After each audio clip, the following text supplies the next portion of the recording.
In 1456, Europe panicked because the sky had grown a tail. A blazing comet tore across the heavens for more than a month, and people did what people always do during astronomical events. They assumed it was about them. Back then, comets weren't dirty snowballs orbiting the sun. They were celestial warning labels.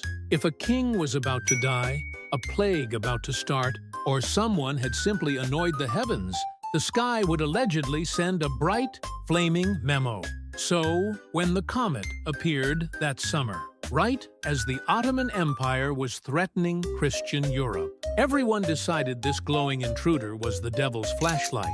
Enter Pope Calixtus III, 80 years old, furious about everything, and convinced the universe was a little too smug. He had just declared a crusade against the Turks. Now the comet arrived, huge, blood red, and visible even at noon. So the Pope did what any confident man of God might do. When confronted by astrophysics he doesn't understand, he excommunicated it. Now, quick pause. If you're wondering what that means, excommunication is basically getting unfriended by God. It's the Church's ultimate spiritual timeout. No communion, no salvation, and, on paper, no heaven until further notice. Popes used it for emperors, kings, and entire cities. It was the 15th century version of a remove from group chat. But Calixtus took it one step further and served the paperwork to outer space. Official papal orders went out from Rome. Church bells were to ring every day at noon. Prayers were to be said, and the faithful were instructed to banish the evil star from the sky. Imagine a medieval press release that basically says, effective immediately, all Christians are to pray against the comet. Failure to comply may result in eternal consequences. The decree even mentioned that the comet should cease disturbing the peace of the faithful, which technically makes it the first celestial restraining order in history.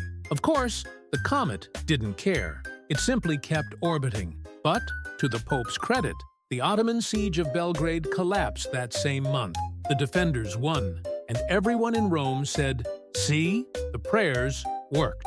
Science would later explain that comets have orbital periods, not moral opinions, but medieval Europe didn't have telescopes. It had confidence. Centuries later, astronomers realized that the 1456 comet was none other than Halley's Comet, the same one that visits every 76 years, to remind humanity that we still don't learn. So, yes, one of history's brightest celestial events was technically excommunicated from the Church.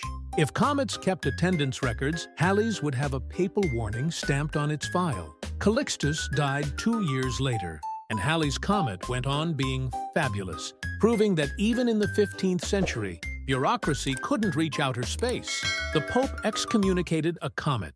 You can at least absolve your feed and subscribe.